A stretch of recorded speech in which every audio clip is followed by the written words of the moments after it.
বুঝছো ভাই, পোষা মোষা কিচ্ছু নাই। গরিব হয়ে জন্মেলাম, বুঝছো?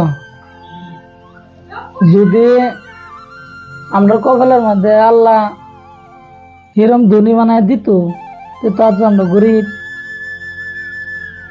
মানুষের বাড়ি চালানো দেওয়া, বাইক সাইকেলে ঘুরে, পাকা বাড়ি ঘর, আমরা কিচ্ছু নাই।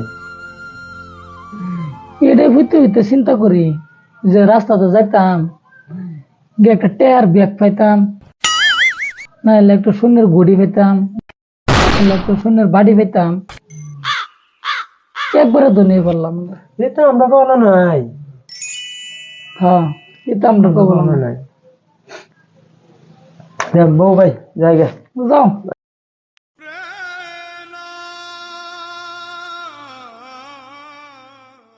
ইস, জায়গা।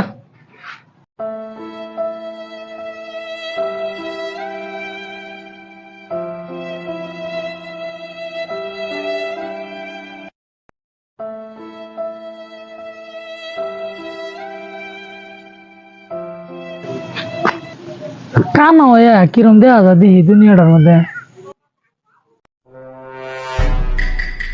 আন্ধার।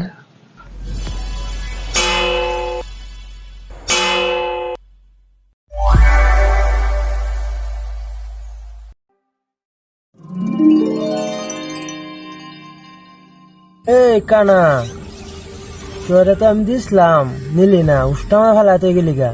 হিবড়ি কস তা আল্লাহ তেন তে সন্নে ডেক পাইতাম, সন্নে গেলাস পাইতাম, পোষা ব্যাগ পাইতাম, দিলেও থে উষ্টা উষ্টা থে যাস গা। আমারে চোখের সামনে থইয়া তুই কানা হয়ে বসছস, দেহস না, কানা হইয়া যাস। তোর কপালে এটা বস্তু নাই, তোর কপালে যে কাম হয়ে যায় খান বুঝবান বড়া। ইহ, কি আন্ধার। মানুষের কানা মানুষ কিবা ঘুরে অন্ধ মানুষ। হ্যাঁ,